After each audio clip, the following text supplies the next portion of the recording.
नमस्कार, मैं सुरेश कुमार, इतिहास व्याख्याता। आज हम प्राचीन भारत के इतिहास में चोलों के विषय में पढ़ेंगे।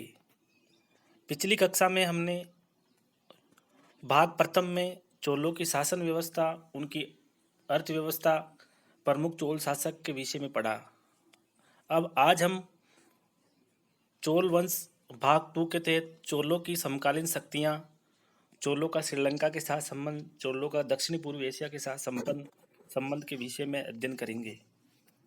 चोलों की समकालीन शक्तियाँ। दक्षिण भारत में चोलों की समकालीन शक्तियाँ में कल्याणी के चालुक्य, वेंगी के चालुक्य, तलकाड़ के गंग, पांड्य राज्य और चेर अथवा केरल पुत्र थे। इनमें भी कल्याणी के चालुक्य और वेंगी के चालुक्य अधिक शक्तिशाली और महत्वपूर्ण थे। नंबर ए है कल्याणी के चालुक्य। राष्ट्रकूटों ने अपनी शक्ति को संकित करके चालुक्यों की शक्ति को परास्त करके दक्षिणापथ को अपने अधिकार में कर लिया था, परंतु उन्होंने चालुक्यों की शक्ति को जड़ मूल से नष्ट नहीं किया था। चालुक्य राजा उनके सामंत के रूप में अपने क्षेत्र पर शासन करते रहे।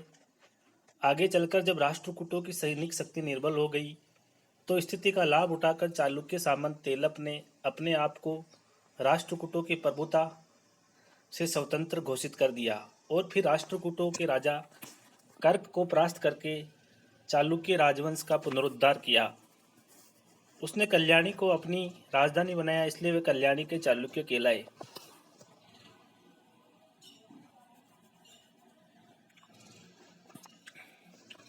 तेलप द्वितीय।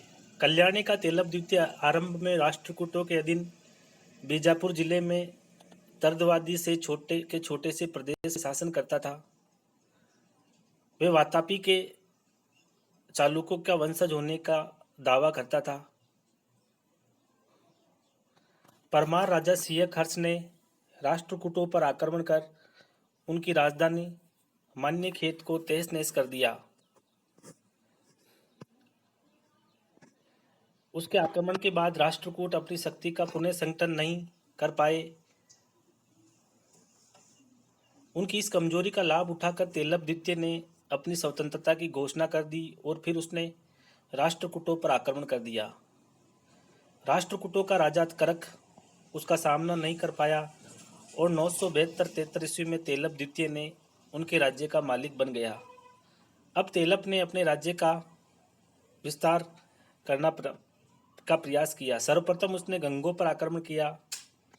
कारण यह था कि गंग नरेश भारसिंह द्वितीय ने अपनी बहन का विवाह राष्ट्रकूट नरेश कृष्ण तृतीय के एक पुत्र के साथ किया था।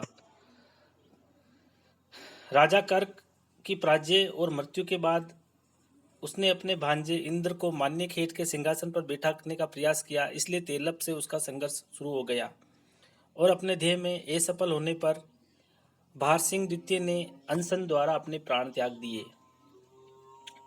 उसकी मृत्यु के बाद उसके एक सामंत और उत्तराधिकारी पांचाल देव ने तेलप से संघर्ष जारी रखा। तेलप ने उसको परास्त कर मार डाला। इसके बाद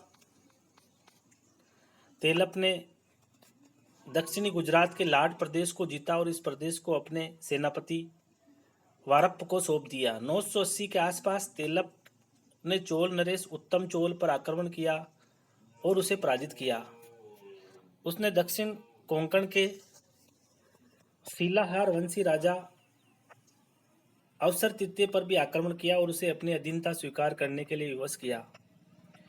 परंतु तेलप के सबसे महत्वपूर्ण युद्ध मालवा के परमार वंशी राजा वाकपति राज मुंज के साथ हुए।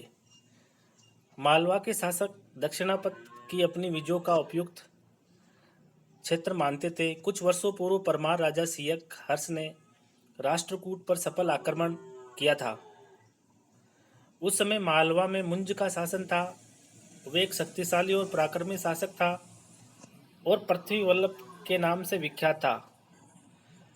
तेलप ने उस पर 6 बार आक्रमण किया और हर बार उसे परास्त होकर लौटना पड़ा।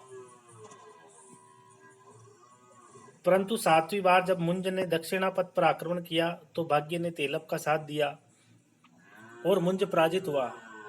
तथा बंदी बना लिया गया। इस प्रकार तेलप ने अपनी पिछली पराजयों का बदला चुका दिया था। उसके आदेश से कुछ दिनों के बाद बंदी राजा मुंज की हत्या कर दी गई। इस संबंध में कहा जाता है कि कारावास में बंदी मुंज का तेलप की बहन मृणालवती से प्रेम हो गया और इस समय मुंज के मंत्री ने उसको कारावास से भगा जाने की योजना बनाई। मुंज ने ये योजना मृणाल को बता दी और उसे भी साथ चलने को कहा, परंतु मृणाल ने इसकी सूचना तेलप को दे दी, जिससे क्रुद्ध होकर तेलप ने मुंज की हत्या करवा दी। इस प्रकार निरंतर युद्धों के द्वारा तेलप ने एक विशाल राज्य की स्थापना की और 24 वर्ष के शासन के बाद 996 ईस्वी में उसकी मृत्यु हो गई। सत्याश्रय। तेलप की मृत्यु के बाद उसका पुत्र सत्याश्रय सिंहासन पर बैठा। उसने 1008 ईस्वी तक शासन किया। वह अपने पिता की भांति महत्वाकांक्षी और साम्राज्यवादी था। उसने उत्तरी कोंकण के राजा अपराजित पर आक्रमण किया और उसके राज्य को तहस नहस कर दिया। विवश होकर अपराजित ने उसकी अधीनता स्वीकार कर ली। इसके कुछ दिनों बाद ही सत्याश्रय को चोलों के आक्रमण का सामना करना पड़ा। इस समय चोल वंश में राजराज महान एक शक्तिशाली, पराक्रमी और महत्वाकांक्षी शासक था। उन दिनों में वेंगी के चालुक्य उसकी अधीनता में थे। सत्याश्रय ने वेंगी के चालुक्यों पर आक्रमण कर दिया और प्रारंभ में सत्याश्रय को सफलता भी मिली। चोल नरेश ने अपने सामंत वेंगी के चालुक्य राजा की सहायता करने के उद्देश्य से सत्याश्रय के राज्य पर आक्रमण कर दिया। चोल सेना ने समूचे कल्याणी राज्य को पदाक्रांत कर डाला और हत्याकांड के दौरान स्त्रियों, बच्चों और ब्राह्मणों तक को न छोड़ा गया। ऐसी स्थिति में सत्याश्रय को तत्काल वेंगी से अपनी सेना हटानी पड़ी। इसके बाद उसने अपने राज्य से चोलों को बाहर निकालने के लिए असीम साहस और संयम का परिचय दिया। उसने जमकर संघर्ष किया और चोलों को परास्त कर उन्हें तुंगभद्रा नदी के पास पार खदेड़ने में सफल रहा। 1008 ईस्वी में उसकी मृत्यु हो गई। विक्रमादित्य और जयसिंह। सत्याश्रय के बाद विक्रमादित्य पंचम सिंहासन पर बैठा। उसने केवल 6 वर्ष तक शासन किया।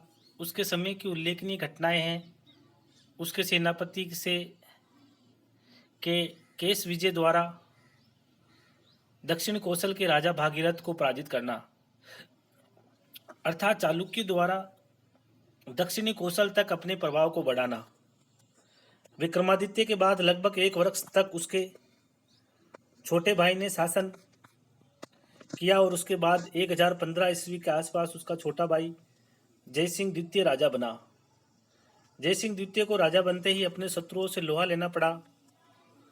मालवा के परमार नरेश मुंज के उत्तराधिकारी राजा भोज ने अपने वंश की पिछली पराजय का बदला लेने के लिए चालुक्यों के राज्य पर आक्रमण कर लाट तथा उत्तरी कोंकण पर अधिकार कर लिया। परंतु 1024 ईस्वी तक जयसिंह द्वितीय ने परमारों को पराजित कर उन क्षेत्रों पर पुनः अपना अधिकार स्थापित कर लिया। इसी प्रकार जयसिंह को अपने वंश के परंपरागत शत्रुओं चोलों से भी संघर्ष करना पड़ा। वेंगी राज्य पर चोलों के प्रभुत्व को नष्ट करने के लिए जयसिंह ने विजयादित्य सप्तम को वेंगी का राजा बनाने का प्रयास किया। इस पर चोल नरेश राजेंद्र ने सिंहासन के दूसरे दावेदार राजकुमार राजराज का पक्ष लिया, जिसके फलस्वरूप चालुक्य और चोलों में संघर्ष शुरू हो गया। प्रारंभ में जयसिंह ने चोल राज्य पर आक्रमण कर बेल्लारी तथा गंगवादरी के कुछ प्रदेशों पर अधिकार कर लिया। इसी समय विक्रमादित्य ने भी वेंगी पर आक्रमण कर उसके कुछ क्षेत्रों पर अधिकार कर लिया। प्रत्युत्तर में राजेंद्र चोल ने चालुक्यों पर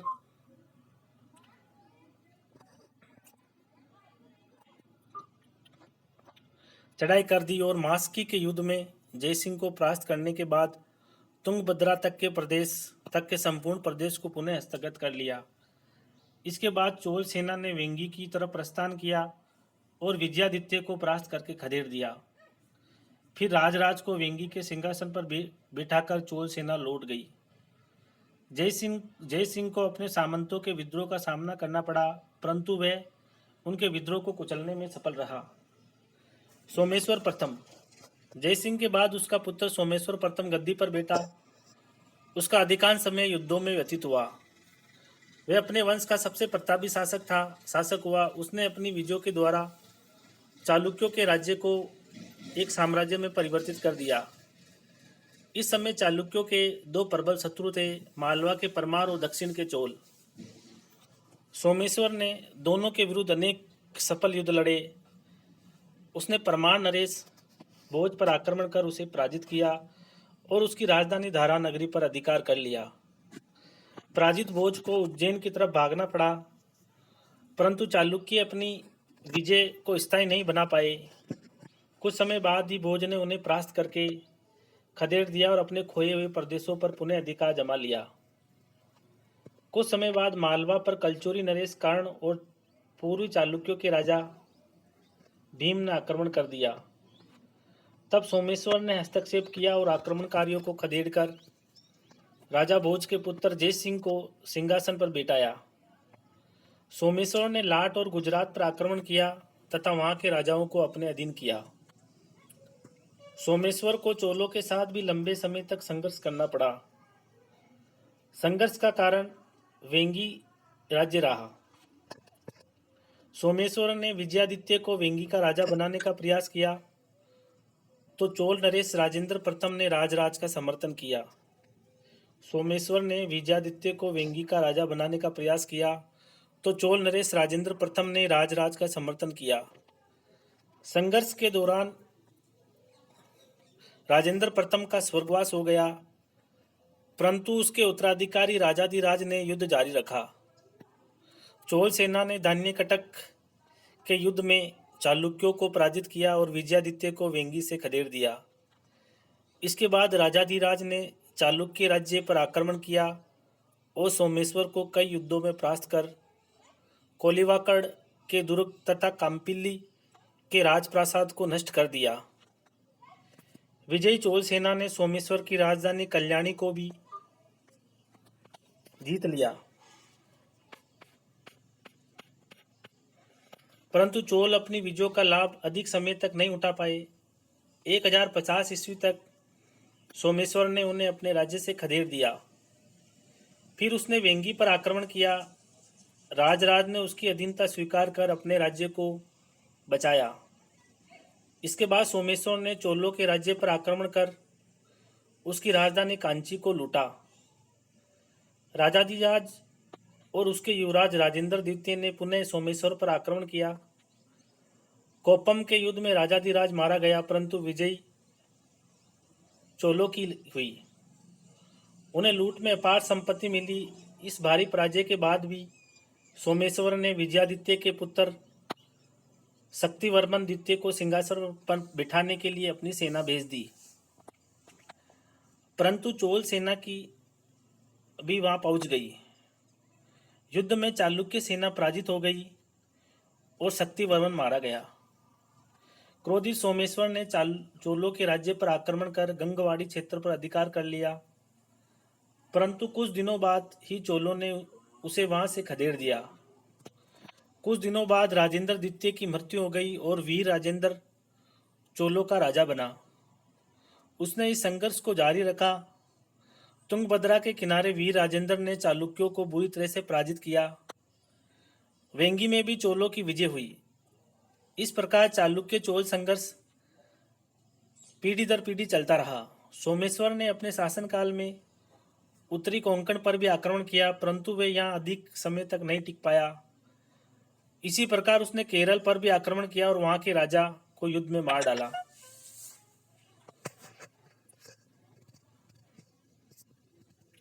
यदि उसके अभिलेखों पर विश्वास किया जाए तो उसने और उसके पुत्र विक्रमादित्य षष्ठ ने गौड़, कामरूप, मगध, कन्नौज, पांचाल, कुरु, खम, आबिर और नेपाल को भी जीता था, परंतु इसमें सत्य का अंश काफी कम है। 1068 ईस्वी में रुग्णावस्था में सोमेश्वर ने तुंगभद्रा में छलांग लगाकर अपने प्राण त्याग दिए। सोमेश्वर द्वितीय। सोमेश्वर के बाद उसका पुत्र सोमेश्वर द्वितीय विशाल चालुक्य राज्य का स्वामी बना। उसने 1076 ईस्वी तक शासन किया। वस्तुतः वह सोमेश्वर का छोटा पुत्र था।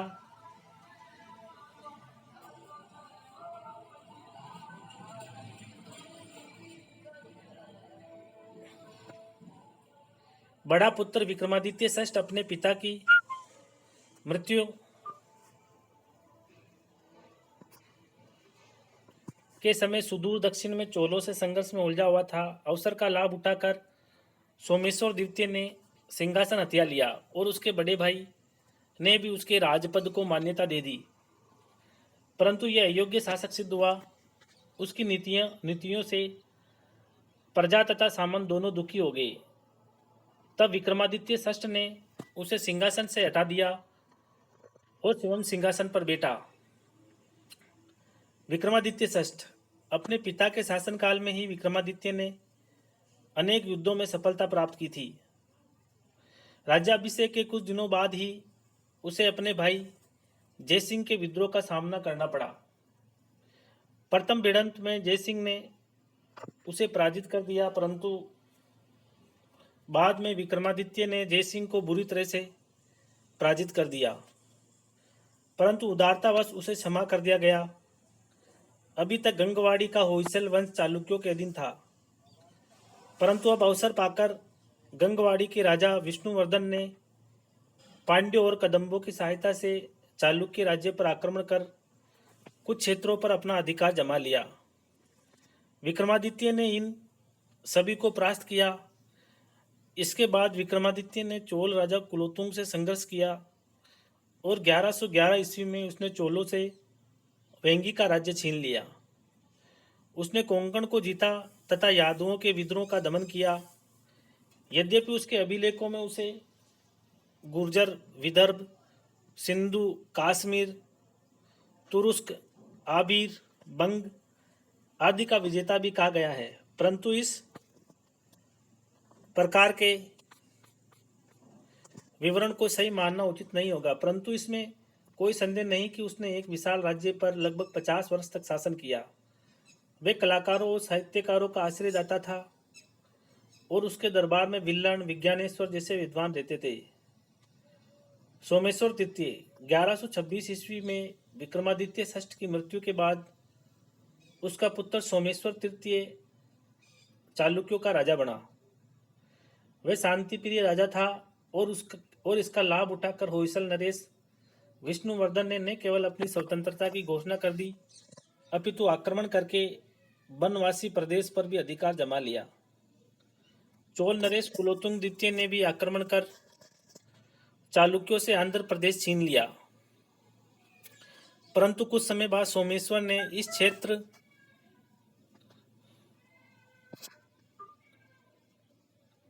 को पुनः अपने अधिकार में ले लिया। वे एक महान विद्वान शासक था और साहित्य को काफी प्रोत्साहन दिया। चालुक्य वंश का अंत सोमेश्वर तृतीय के बाद कल्याणी के चालुक्य वंश का तेजी से के साथ पतन शुरू हो गया। 1138 ईस्वी में सोमेश्वर तृतीय के बाद जगदेकमल द्वितीय शासक बना। उसके शासनकाल में होयसल, कदंब आदि वंशों ने चालुक्यों से स्वतंत्र होने का प्रयास किया, परंतु जगदेकमल उनके विद्रोह को दबाने में सफल रहा। मालवा के मामलों में भी उसे सफलता मिली। तब उसने परमार राजा जयवर्मन को सिंहासन से हटाकर अपने विश्वास पात्र बल्लाल को वहां का राजा बना दिया। जगदेकमल ने गुर्जर नरेश कुमारपाल को भी पराजित किया और नरेश कुलोत्तुंग द्वितीय को भी युद्ध में परास्त किया। उसकी मृत्यु के बाद 1151 ईस्वी में उसका भाई तेलप तृतीय सिंहासन पर बैठा। उसके शासनकाल में होयसल, कलचुरी,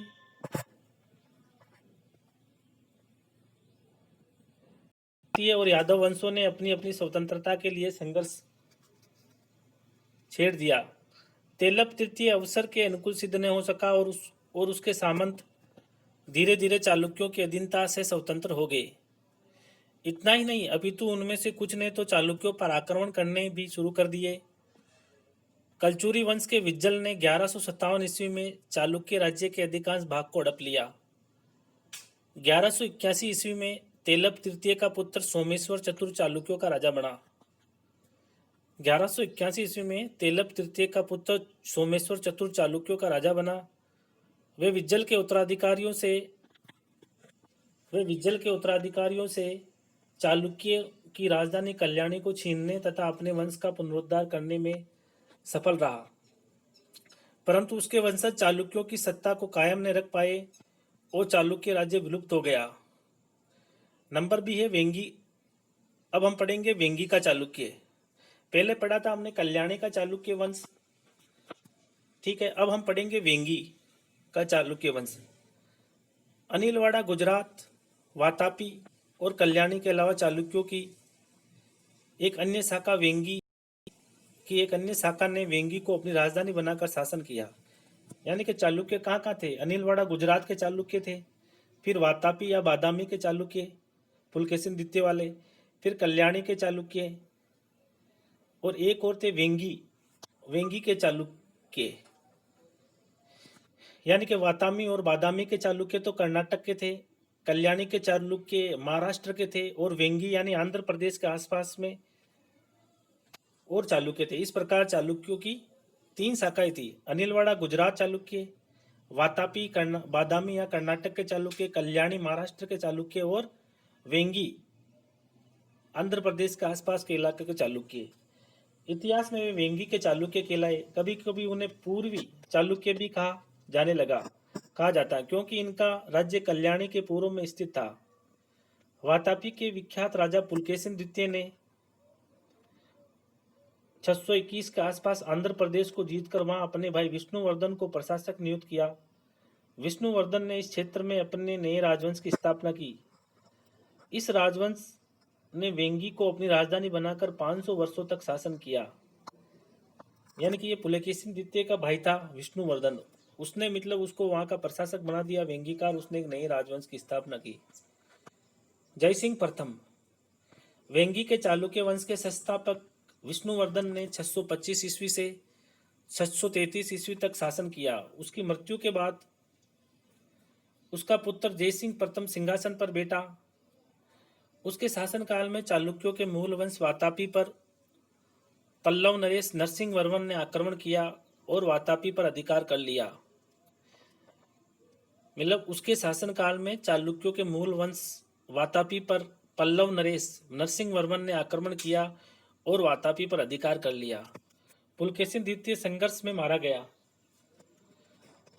इस अवसर पर जयसिंह प्रथम की भूमिका के बारे में निश्चित जानकारी उपलब्ध नहीं है, परंतु इतना स्पष्ट है कि वातापी के चालुक्यों की निर्बलता का लाभ उठाकर वेंगी के चालुक्यों ने अपने राज्य को सुविस्तृत करने का प्रयास अवश्य किया होगा। इंद्रवर्मन मंगी और जयसिंह द्वितीय। जयसिंह प्रथम के बाद उसका भाई इंद्रवर्मन सिंहासन पर बैठा, परंतु एक सप्ताह बाद ही उसकी मृत्यु हो गई। उसके बाद उसका पुत्र विष्णुवर्धन द्वितीय शासक बना। उसने 671 ईस्वी तक शासन किया। उसके बाद उसका पुत्र मंगी युवराज सिंहासन पर बैठा। उसने 696 ईस्वी तक शासन किया। उसके बाद उसका पुत्र जयसिंह द्वितीय राजा बना। उसने 709 ईस्वी तक शासन किया। उसने अपने भाई विजयादित्य वर्मन को मध्यम कलिंग का प्रशासक नियुक्त किया, परंतु कुछ दिनों बाद विजयादित्य वर्मन वेंगी से स्वतंत्र हो गया। विष्णुवर्धन तृतीय। जयसिंह द्वितीय के बाद उसका सौतेला भाई कोकिल विक्रमादित्य सिंहासन पर बैठा। यद्यपि वह केवल 6 मास तक ही शासन कर पाया, फिर भी वह मध्यम कलिंग को पुनः वेंगी के अंतर्गत लाने में सफल रहा। 709 ईस्वी में उसके बड़े भाई विष्णुवर्धन तृतीय ने उसको सिंहासन से हटा दिया और वह स्वयं राजा बन बैठा। उसके समय में निषाद राज पृथ्वी व्याघ्र ने वेंगी राज्य पर आक्रमण कर कुछ क्षेत्रों पर अधिकार जमा लिया, परंतु विष्णुवर्धन उन्हें पुनः अपने अधिकार में लाने में सफल रहा। विजयादित्य प्रथम और विष्णुवर्धन चतुर्थ। 746 ईस्वी में विष्णुवर्धन तृतीय के बाद उसका पुत्र विजयादित्य प्रथम वेंगी के सिंहासन पर बैठा। उसने 764 ईस्वी तक शासन किया। उसके शासनकाल में राष्ट्रकूटों ने वातापी के चालुक्य राज्य पर आक्रमण कर उसका अंत कर दिया। इस अवसर पर विजयादित्य वातापी के चालुक्यों को सहायता नहीं पहुंचा पाया। विजयादित्य के बाद उसका पुत्र विष्णुवर्धन चतुर्थ वेंगी का राजा बना।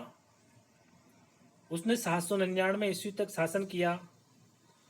उसको राष्ट्रकूट नरेश कृष्ण प्रथम के आक्रमण का सामना करना पड़ा। युद्ध में परास्त हो जाने पर विष्णुवर्धन चतुर्थ ने राष्ट्रकूटों की अधीनता स्वीकार कर ली। कुछ दिनों बाद राष्ट्रकूट सिंहासन के लिए गोविंद द्वितीय और उसके भाई दुरु में गृह युद्ध छिड़ गया। इस गृह युद्ध में विष्णुवर्धन ने गोविंद का साथ दिया, परंतु गोविंद पराजित हो गया और ध्रुव सिंहासन पर बैठा। सिंहासन पर बैठते ही ध्रुव ने वेंगी पर आक्रमण कर दिया। विष्णुवर्धन उसके आक्रमण का सामना नहीं कर सका और विवश होकर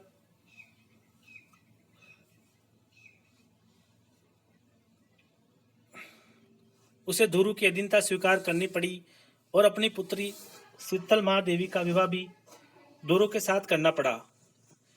विजयादित्य द्वितीय और तृतीय 799 ईस्वी में विष्णुवर्धन चतुर्थ के बाद उसका पुत्र विजयादित्य द्वितीय वेंगी का राजा बना। उसने 843 तक शासन किया। उसको अपने भाई भीम सालुविक के विद्रोह का सामना करना पड़ा। भीम ने राष्ट्रकूटों के राजा गोविंद तृतीय से सहायता प्राप्त करके विजयादित्य द्वितीय पर आक्रमण कर दिया।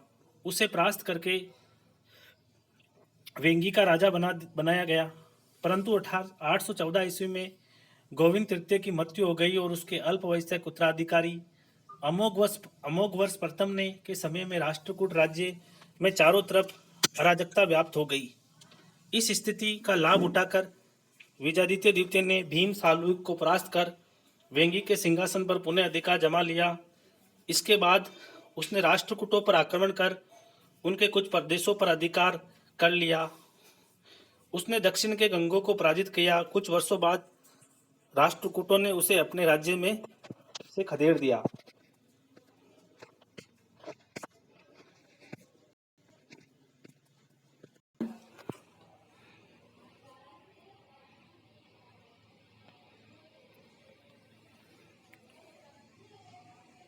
विजयादित्य द्वितीय के बाद उसका पुत्र विष्णुवर्धन पंचम सिंहासन पर बैठा।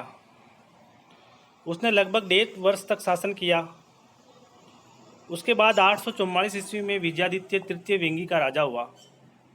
वह अपने वंश का पराक्रमी शासक हुआ। उसने पल्लवों पर आक्रमण कर उन्हें पराजित किया तथा नेल्लूर नगर को जीत लिया।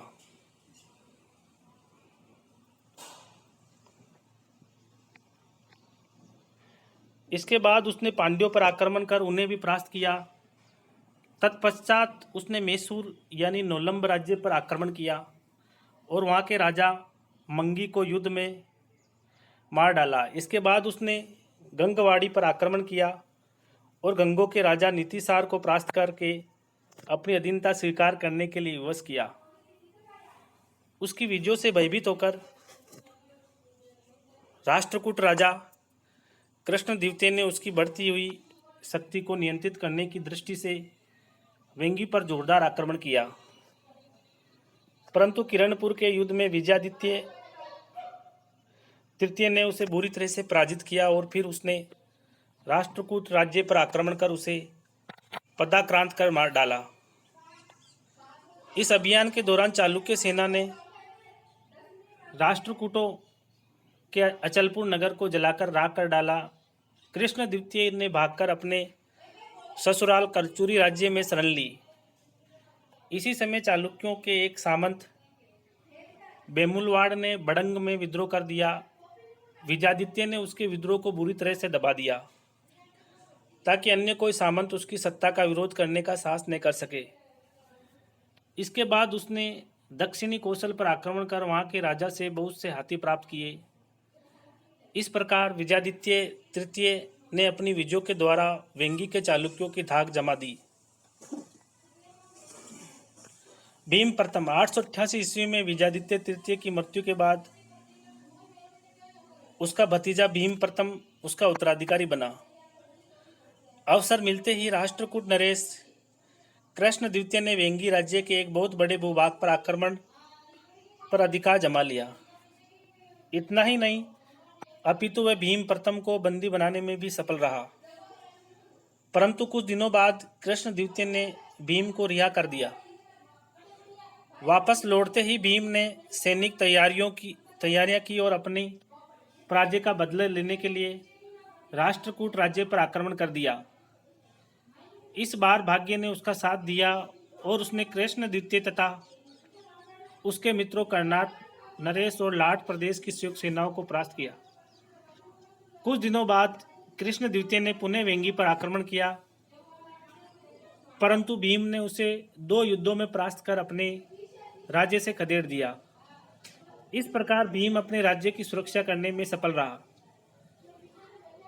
विजयादित्य चतुर्थ और अम प्रथम 918 ईस्वी में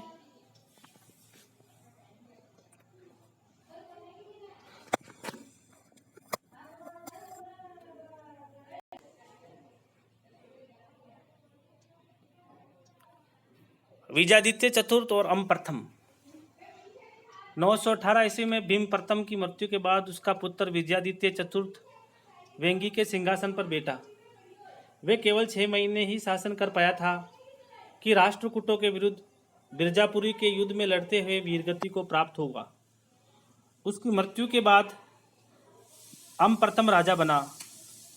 वे विक्रमादित्य चतुर्थ का पुत्र था। उसे विष्णुवर्धन षष्ठ भी कहा जाता है। उसने 926 ईस्वी तक शासन किया।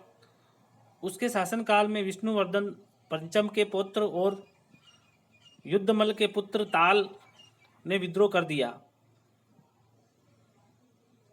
राष्ट्रकूटों के राजा गोविंद चतुर्थ और नौलंब के राजा एटियटप ने उसे भरपूर सैनिक सहायता दी।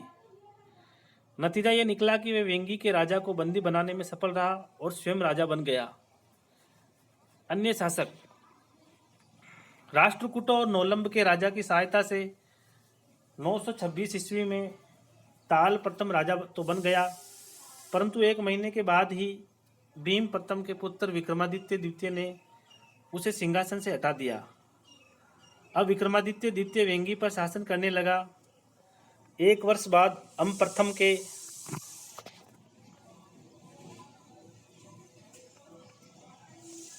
प्रथम को इसलिए इसका महत्व और भी बढ़ गया।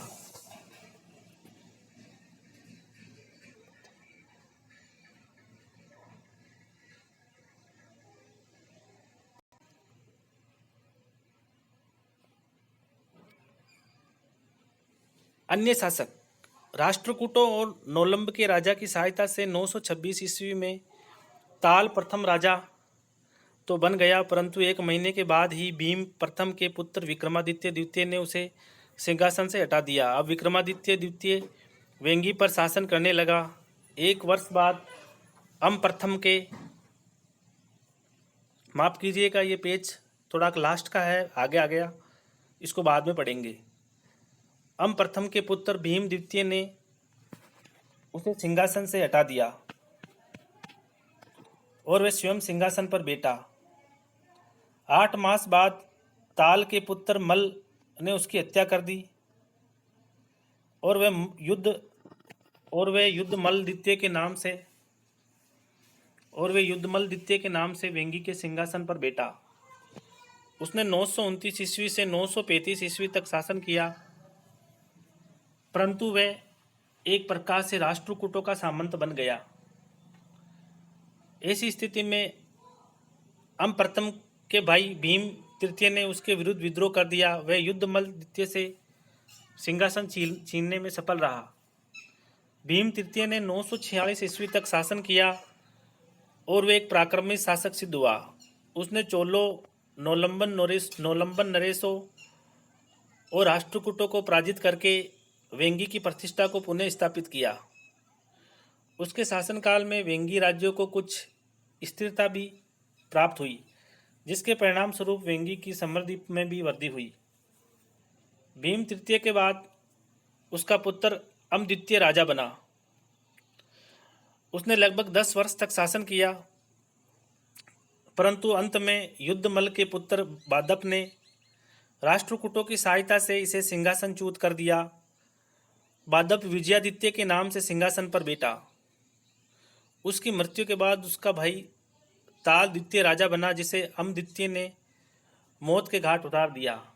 इस प्रकार अमद्वितीय ने अपना खोया हुआ सिंहासन और राज्य पुनः प्राप्त कर लिया। परंतु 970 ईस्वी में वह स्वयं भी अपने बड़े भाई दाणार्णव द्वारा मारा गया। अब दाणार्णव राजा बना। उसने 973 ईस्वी तक शासन किया। उसके साले जटाचोड़ भीम ने उसकी हत्या कर सिंहासन पर कब्जा कर लिया। 999 ईस्वी में राजराज चोल ने वेंगी पर आक्रमण कर जटाचोड़ भीम को मार डाला और दानार्णव के पुत्र शक्तिवर्मन को वेंगी का राजा बनाया। शक्तिवर्मन एक पराक्रमी शासक सिद्ध हुआ। उसने अपने अनेक शत्रुओं को पराजित किया। 1011 ईस्वी में उसकी मृत्यु हो गई। उसके बाद अगले 50 वर्षों के समय में अनेक राजा हुए। 1063 ईस्वी में कुलोत्तुंग चोल वेंगी के सिंहासन पर बैठा। उसमें चालुक्यों की अपेक्षा चोल रक्त की प्रधानता थी। परिणाम स्वरूप उसके शासनकाल में चालुक्य राज्य और चोल राज्य एक ही हो गए। चालुक्यों का अपना स्वतंत्र अस्तित्व समाप्त हो गया। तलकाड़ के गंग राजवंश की कर्नाटक मैसूर के इतिहास में बड़ी महत्वपूर्ण भूमिका रही है। आधुनिक कर्नाटक प्रदेश का अधिकांश भाग इस राजवंश के अधीन रहा और इस क्षेत्र पर उनके शासन के कारण उसे गंगवाड़ी कहा जाता था। गंगों का मूल और उनका उद्भव काल अंधकार में है। कुछ विद्वानों के अनुसार उनका उद्भव 4वीं शताब्दी ईस्वी में हुआ था, जबकि कुछ अन्य विद्वान 2री शताब्दी ईस्वी में इनका उद्भव मानते हैं। गंगों की प्रारंभिक राजधानी कोवललपुर यानी आधुनिक कोलार थी, किंतु बाद में उन्होंने अपनी राजधानी को मैसूर के दक्षिण पूर्व में कावेरी नदी के तट पर स्थित तलवनपुर यानी तलकाड़ में स्थानांतरित कर दिया। गंग शासकों ने भारी संख्या में लेख प्राप्त किए हैं। गंग शासकों के भारी संख्या में लेख प्राप्त हुए हैं। नागर और शिमोग से प्राप्त 2 लेखों में दद्दिग और माधव नामक 2 भाइयों को गंग वंश का संस्थापक बताया गया है। यानी कि नागर और शिमोग से प्राप्त 2 लेखों में दद्दिग और माधव नामक 2 भाइयों को गंग वंश का संस्थापक बताया गया है। गंगों के प्रारंभिक शासकों में सबसे उल्लेखनीय राजा दुर्विनीत हुआ। एम.वी. कृष्णराव के अनुसार उसका शासनकाल 582 से 622 ईस्वी के मध्य निर्धारित किया जा सकता है। उसके समय के 7 लेख मिले हैं। दुर्विनीत को अपने पिता की मृत्यु के बाद सिंहासनाधिकार के लिए अपने सौतेले भाई से लड़ना पड़ा था। उसके सौतेले भाई को पल्लवों की सहायता एवं समर्थन प्राप्त था। अतः सिंहासनारूढ़ होने के बाद उसने पल्लवों पर आक्रमण कर उन्हें पराजित किया और पल्लव शासक को बंदी बना लिया गया। उसके लेखों के अनुसार उसने कई युद्धों में विजय प्राप्त की, जिससे गंग राजवंश की प्रतिष्ठा में वृद्धि हुई। दुर्विनीति ने केवल एक पराक्रमी शासक ही था, वरन वे विद्या प्रेमी भी था और लेखक भी था। कहा जाता है कि उसने भारवीकृत किरातार्जुनीयम नामक संस्कृत काव्य के 15वें सर्ग पर टीका लिखी थी। कुछ विद्वानों के अनुसार उसने पेशाची वर्तकिता के संस्कृत का रूपांतरण भी किया था और उसे शब्दावतार नामक एक अन्य ग्रंथ का रचनाकार भी माना जाता है। दुर्विनीति के बाद गंग वंश में एक अन्य उल्लेखनीय शासक श्री पुरुष हुआ था। उसने लगभग 726 से 799 ईस्वी तक शासन किया। उसके समय के भी कई लेख मिले हैं जिनके आधार पर यह कहा जा सकता है कि उसने विलांदे के युद्ध में पल्लवों को बुरी तरह से पराजित किया। उसने तत्कालीन समय की नवोदित शक्ति राष्ट्रकूटों के प्रसार को भी रोके रखा। उसके समय में गंगों के राज्य को श्री राज्य अर्थात समृद्ध राज्य कहा जाने लगा। वह हाथियों से लड़े जाने वाले युद्ध का विशेषज्ञ माना जाता था। उसने इस विषय पर गजशास्त्र नामक एक ग्रंथ की रचना भी की थी। 8वीं और 9वीं शताब्दियों में गंग राजवंश को निरंतर पराजयों का सामना करना पड़ा। चालुक्यों, मान्यखेत के राष्ट्रकूटों और अन्य पड़ोसियों के आक्रमणों ने उसकी शक्ति को काफी निर्बल बना दिया। राष्ट्रकूट शासक ध्रुव ने तो गंग शासक शिवमार द्वितीय 788 ईस्वी को बंदी बनाकर उसके राज्य पर अधिकार कर लिया। उसके बाद गंगवाड़ी पर राष्ट्रकूट शासक शासन बना रहा। गंग वंश के वंशज राष्ट्रकूटों के सामंत के रूप में शासन करते रहे। कुछ परवर्ती शासकों ने राष्ट्रकूटों के साथ वैवाहिक संबंध स्थापित कर गंग शक्ति को पुनरुज्जीवित करने का प्रयास किया, पर उन्हें सफलता नहीं मिली। गंग नरेश बहार सिंह द्वितीय ने अपनी बहन का विवाह राष्ट्रकूट नरेश कृष्ण तृतीय के एक पुत्र के साथ किया था। 972-73 ईस्वी में तेलव द्वितीय ने राष्ट्रकूट नरेश कर्क को परास्त कर राष्ट्रकूट राज्य पर अपना अधिकार कर लिया था। राजा कर्क की पराजय और मृत्यु के बाद गंग नरेश बहार सिंह द्वितीय ने अपने भांजे इंद्र को मान्यखेत के सिंहासन पर बैठाने का प्रयास किया। परिणाम स्वरूप गंगों का तेलव द्वितीय के साथ संघर्ष शुरू हो गया। अपने ध्येय में सफल होने पर बहार सिंह द्वितीय ने अनशन द्वारा अपने प्राण त्याग दिए। उसकी मृत्यु के बाद उसके एक सामंत और उत्तराधिकारी पांचाल देव ने तेलव से संघर्ष जारी रखा। तेलव ने उसको परास्त करके मार डाला। 1004 ईस्वी में तलकाड़ पर चोलों का अधिकार हो गया और गंग शासन का अंत हो गया। यद्यपि इसके बाद भी इस राजवंश की कुछ अन्य शाखाओं के अंतर्गत गंग होयसलों और चोलों के सामंत शासकों के रूप में बने रहे। पांड्य राज्य।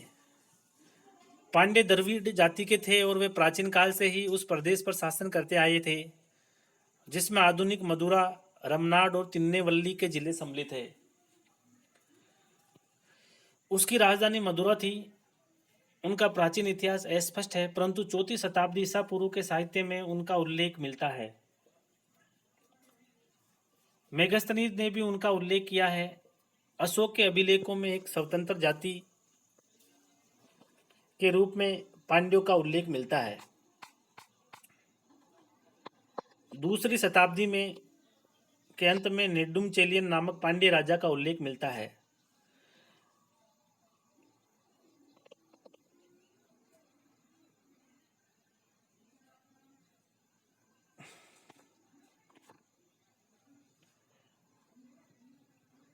जिसने तंजौर के निकट अपने शत्रुओं को पराजित किया और पांड्य राज्य का विस्तार किया, परंतु आगे चलकर दक्षिण में आंध्र साम्राज्य के विस्तार के कारण पांड्यों की शक्ति शिथिल हो गई।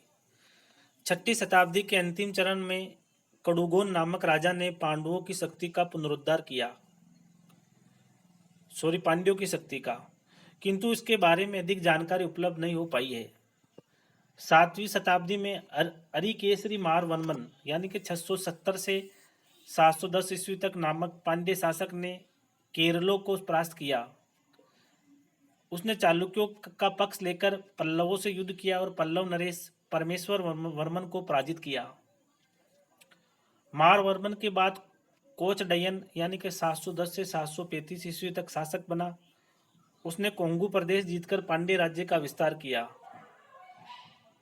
उसके कोचडयन के बाद मारवर्मन राज सिंह प्रथम 735 से 765 ईस्वी तक शासक बना। उसके बारे में कहा जाता है कि उसने पल्लव नरेश नंदवर्मन से युद्ध किया और गंगों तथा चालुक्यों को की संयुक्त शक्ति को भी परास्त किया।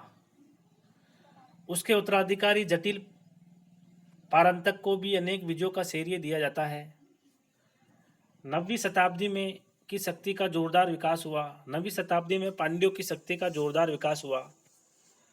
उनके राजा श्रीमार श्रीवल्लभ ने गंगों, चोलों, कलिंगों, पल्लवों और मागधों के एक संयुक्त दल को परास्त किया।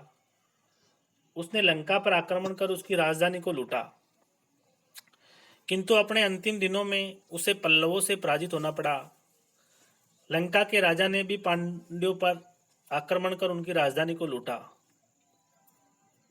श्रीवल्लभ के पुत्र वरगुण द्वितीय ने अपने को पल्लवों के प्रभुत्व से मुक्त करने का प्रयास किया, किंतु उसे परास्त होना पड़ा। इसके उपरांत चोल वंश के उत्कर्ष काल में भी पांड्यों की दुर्गति का सिलसिला जारी रहा। आदित्य चोल के पुत्र प्रांतक ने पांड्यों की राजधानी मदुरा पर अधिकार कर लिया। पांड्य राजा मारवर्मन राज सिंह द्वितीय ने भागकर लंका में शरण ली और लंका नरेश की सहायता से फिर अपना राज्य प्राप्त करने का प्रयत्न किया, परंतु मदुरा के निकट दोनों राज्यों की संयुक्त सेना को चोलों ने फिर परास्त किया। 920 ईस्वी राज सिंह को एक बार पुनः लंका भागना पड़ा। बाद में वे लंका से केरल चला गया। इस प्रकार कड़ुगोन द्वारा स्थापित पांड्य राज्य छिन्न भिन्न हो गया। उपयुक्त पराजयों के बाद भी पांड्यों ने निरंतर विद्रोह किए और अपना राज्य वापस लेने का भरसक प्रयास किया, किंतु सफलता नहीं मिली। राजेंद्र चोल, कुलोत्तुंग प्रथम तथा कुलोत्तुंग तृतीय ने उन्हें बार बार परास्त किया। जटावर्मन कुलशेखर पांड्य 1190 से 1209 ईस्वी के को त्रावणकोर जीतने में अवश्य सफलता मिली, परंतु वे अधिक दिनों तक अपनी स्वतंत्रता को कायम नहीं रख पाया। कुलोत्तुंग तृतीय ने उसे परास्त करके पांड्यों को चोलों की प्रभुसत्ता मानने के लिए विवश कर दिया। चेर केरल राज्य दक्षिण के चेर भी द्रविड़ थे, उन्हें केरल पुत्र भी कहा जाता है। उनके राज्य में मालाबार, त्रावणकोर और कोचिन सम्मिलित थे। अशोक के अभिलेखों में केरल पुत्रों का एक स्वतंत्र जाति के रूप में उल्लेख किया गया है। ईसा की प्रथम शताब्दी में पेरुनार नामक राजा का उल्लेख मिलता है, जो चोलों से युद्ध करता हुआ मारा गया। बाद में चेर वंश में गुत्तुवन नामक राजा हुआ। साहित्यिक रचनाओं में उसकी विजयों का अतिशयोक्ति के साथ वर्णन मिलता है। उनके अनुसार वे एक पराक्रमी शासक था और उसने चोलों और पांड्यों को हराकर चेर राज्य का विस्तार किया। सेन गुट्टवन के बाद चेर वंश के इतिहास के बारे में कोई विशेष जानकारी नहीं मिलती है। 8वीं शताब्दी में चेर शासकों को पांड्यों से निरंतर युद्ध करने पड़े, परंतु चोलों के साथ उनके मैत्रीपूर्ण संबंध रहे। परंतु 10वीं शताब्दी में चेरों और चोलों के बीच संघर्ष शुरू हो गया। चोल नरेश राजराज प्रथम ने केरल राजा को परास्त कर कंदलूर के निकट उसकी जहाजी बेड़ा नष्ट कर दिया। चेरों को चोलों की प्रभुसत्ता स्वीकार करनी पड़ी और वे उनके सामंतों के रूप में शासन करते रहे। 12वीं शताब्दी में चेर राजा वीर केरल ने अपने आप को स्वतंत्र घोषित कर दिया, परंतु अगली शताब्दी में पांड्यों के पुनः उत्कर्ष काल में चेरों की शक्ति पूर्णतः नष्ट हो गई। श्रीलंका के साथ संबंध। अति प्राचीन काल से ही भारत का श्रीलंका के साथ घनिष्ठ संबंध रहा है। अब चोलों का श्रीलंका के साथ क्या संबंध रहा, उसके विषय में हमें अध्ययन करना है। रामायण से इसकी पुष्टि होती है। इसके बाद अशोक महान के शासनकाल में दोनों देशों के मध्य पुनः सांस्कृतिक संपर्क स्थापित हुआ। इस समय श्रीलंका में तिष्य नामक राजा का शासन था। उसकी अशोक से बड़ी मित्रता थी। उसने अशोक के पास अपना दूत मंडल भेजा था। बाद में अशोक ने भी अपने पुत्र महेंद्र और संघमित्रा और पुत्री संघमित्रा को बौद्ध धर्म के प्रचारार्थ श्रीलंका भेजा, जहां उनका सम्मान पूर्वक स्वागत किया गया। गुप्तों और वर्धनों के समय में भी भारत और श्रीलंका के बीच व्यापारिक और सांस्कृतिक संबंध बने रहे, परंतु श्रीलंका के साथ राजनीतिक संबंध और संघर्ष की शुरुआत चोलों के शासनकाल से शुरू होती है। दोनों राज्यों के मध्य संघर्ष का मुख्य कारण श्रीलंका द्वारा चोलों के शत्रु पांड्यों की सहायता करना था। 910 ईस्वी में चोल नरेश परांतक प्रथम ने पांड्यों पर आक्रमण किया और पांड्य नरेश मारवर्मन राज सिंह द्वितीय परास्त होकर लंका भाग गया। उसने चोलों के विरुद्ध लंका के राजा कश्यप पंचम से सहायता की प्रार्थना की।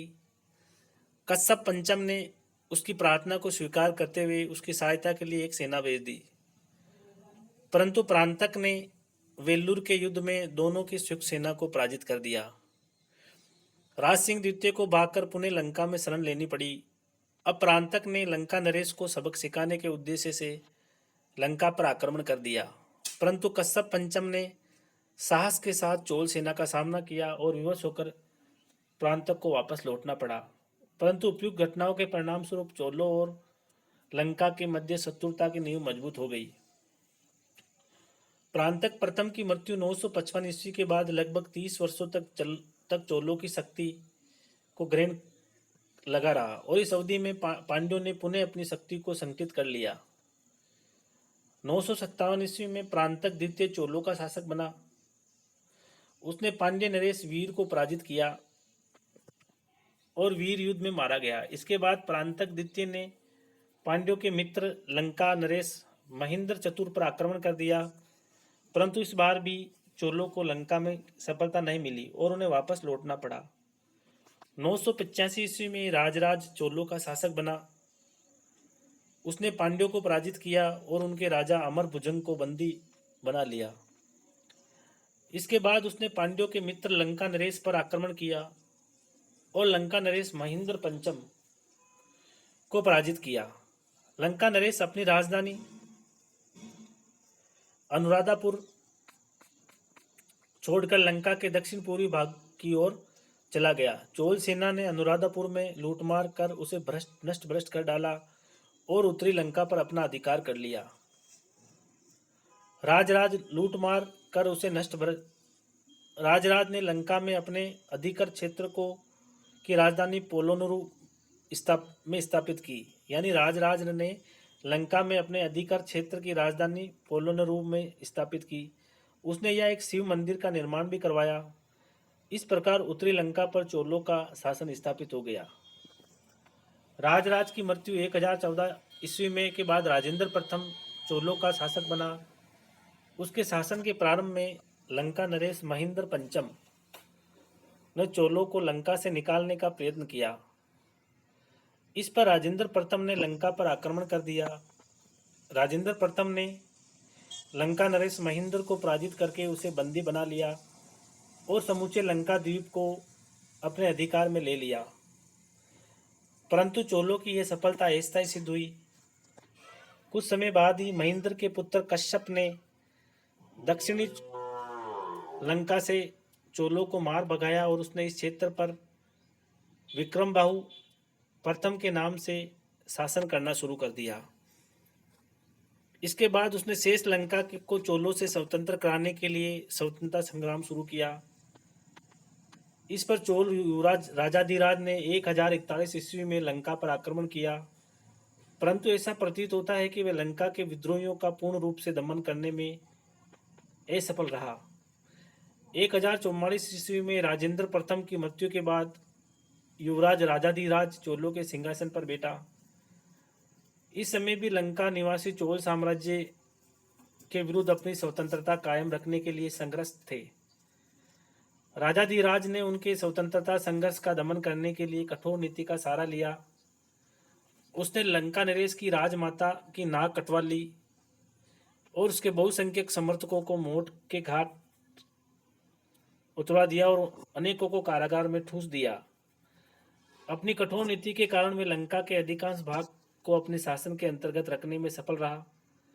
राजाधिराज प्रथम के उत्तराधिकारी राजेंद्र द्वितीय 1052 से 1064 ईस्वी ने भी लंका पर आक्रमण कर विद्रोह का दमन किया और लंका के अधिकांश भाग पर चोलों को का अधिकार बनाए रखा। चोल नरेश वीर राजेंद्र 1064 से 1070 ईस्वी के समय में लंका में पुनः विद्रोह भड़क उठा। इस समय लंका के शेष भाग पर विजयबाहु का शासन था।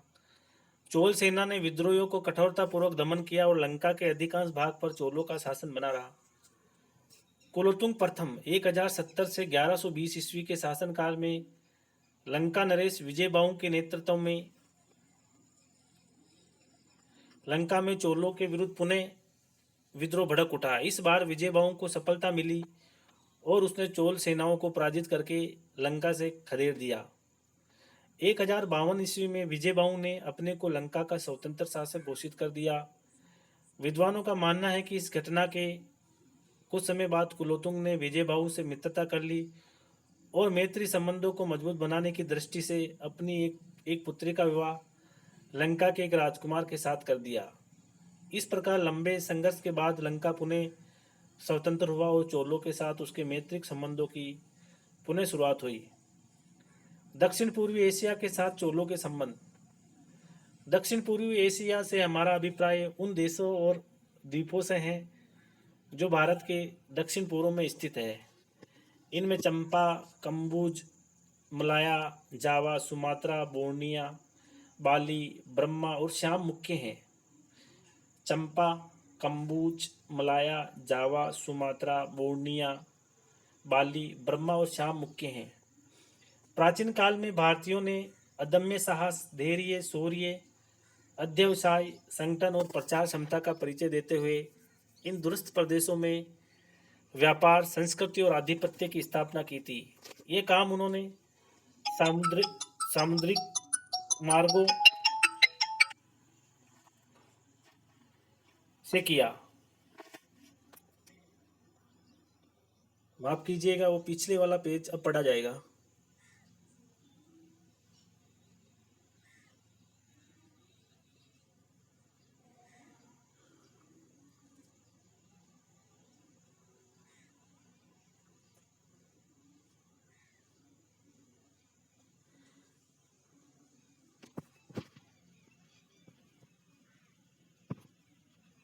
इसलिए इसका महत्व और भी बढ़ जाता है।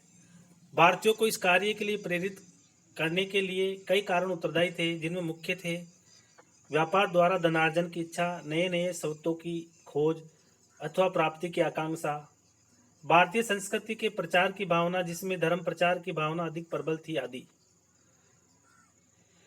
दक्षिण पूर्वी देशों के साथ प्राचीन भारत का गहरा व्यापारिक एवं सांस्कृतिक संपर्क कायम रहा।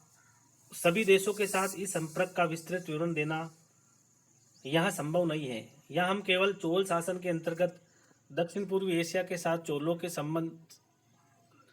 संबंधों तक ही सीमित रहेंगे।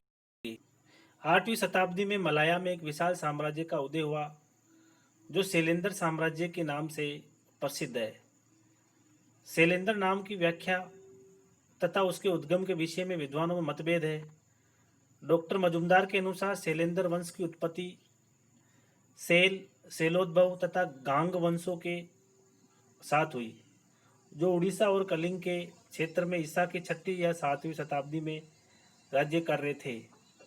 प्रोफेसर नीलकंठ शास्त्री के मतानुसार शैलेंद्र वंश की उत्पत्ति शिव से हुई और जावा में शैव मत का प्रवेश दक्षिण भारत से अगस्त्य की उपासना के साथ हुआ और कदाचित पांड्य क्षेत्र से ही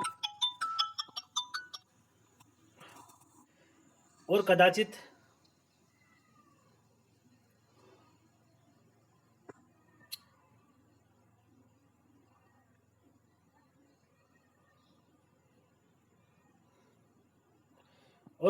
पांड्य क्षेत्रों से ही वहां भारतीय गए।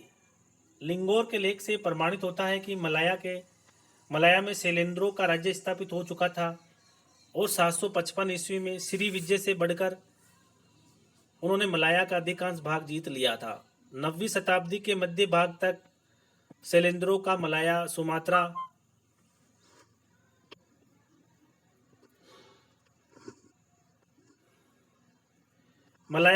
और जावा के कुछ भाग पर अधिकार हो चुका था।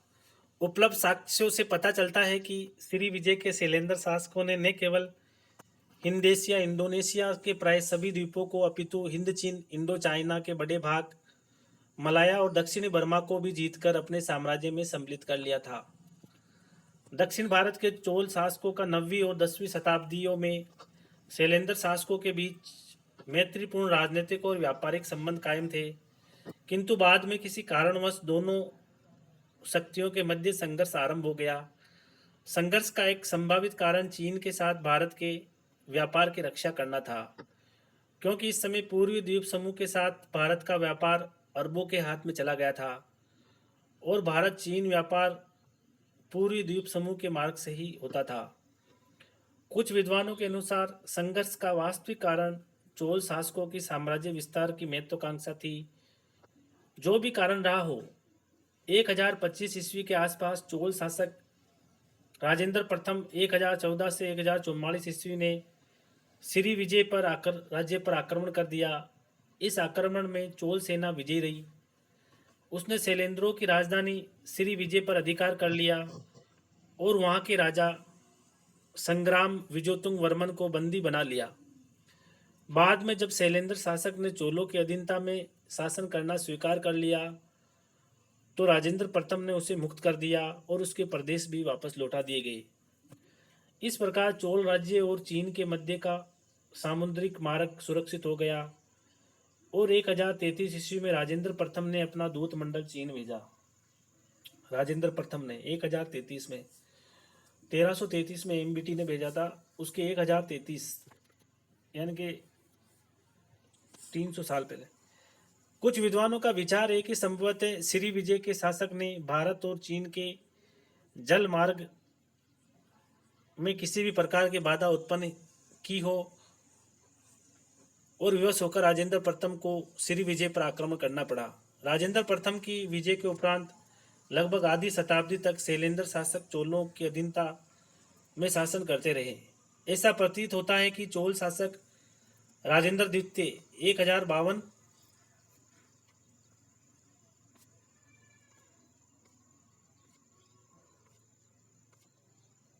से 1064 ईस्वी के समय में शैलेंद्र शासकों ने चोलों की अधीनता से स्वतंत्र होने का प्रयास शुरू कर दिए होंगे। यही कारण है कि राजेंद्र द्वितीय के उत्तराधिकारी वीर राजेंद्र 1064 से 1070 ईस्वी को शैलेंद्रों के विरुद्ध पुनः आक्रमण करना पड़ा।